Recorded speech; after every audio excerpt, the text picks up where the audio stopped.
we have to recognize from time to time you're going to have risks, you're going to have to trade wars, you're going to have military conflicts that could undermine imports into the country.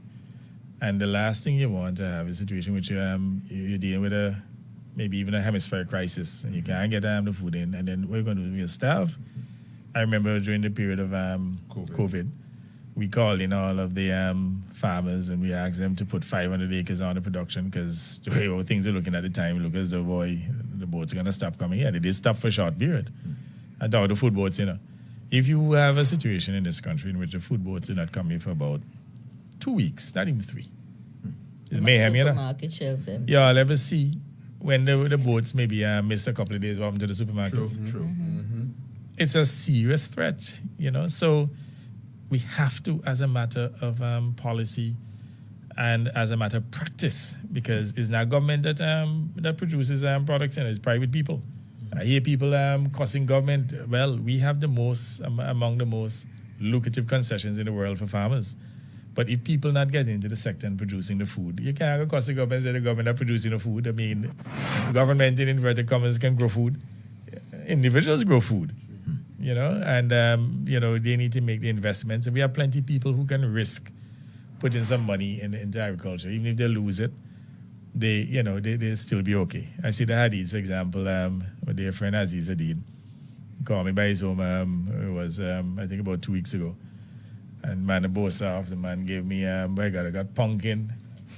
I got this, I got that. I say, what? They normally plant this stuff. Those Lebanese people always have something, grapes, something. Well, that's true, but they now have a farm. They have a and real farm. If the wealthiest family on the island, and by the way, you see that area that always have all them goat and sheep and so on. Yeah. The Haddies again there, you know that, right? We at Bellevue at Weather Hills. Weather Hills, yeah. Okay.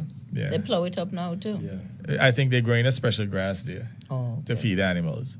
So if they have so much money, right, and they see the need to produce animals, to grow crops, but I'm to our people that are more vulnerable.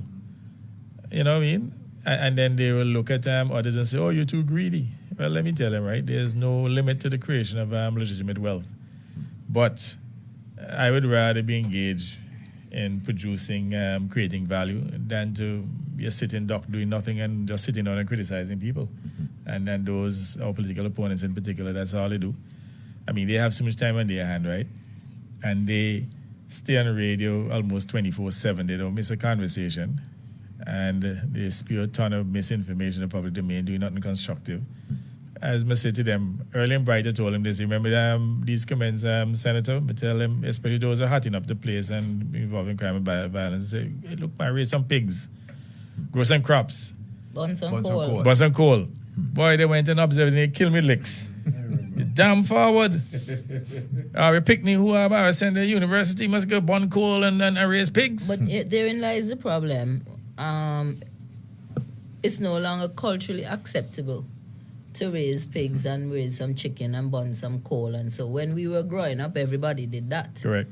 So the culture has shifted where people think that if you're educated, it precludes you from being self-sufficient. You're too society. Bourgeois. I think we're now seeing another shift. I think it's now shifting backwards. People are now use the microphone, Lammy. Sorry. People are now understanding, just like the Prime Minister said, make out the boat misses the mark by a few days. Right? Just have a situation where one of the food boats don't come in for 1 week.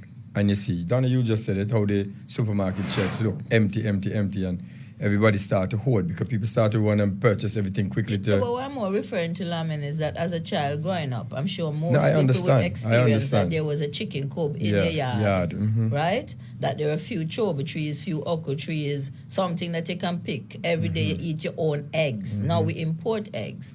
Nowadays we want the supermarket chicken. Even if we produce local chicken, there is a cultural shift away from our indigenous. Well, a lot of the people now don't even want sorry. When I was a little boy, I used to live with my great grandmother who was born in 1894. Partially blind and illiterate and so on.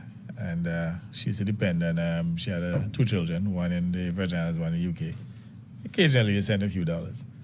So, but the great grandmother save and buy me a pig. I was one happy little boy then, probably about 7 years of age. No. But here what happened. So she got pregnant and can't knock down with pig. Oh my. So I cried. I don't care get all them pig now, man. So I can't knock down with pig. I know you cry easy. And I hear now. There was a pigs that used to water in the big gutter down Grace Valley.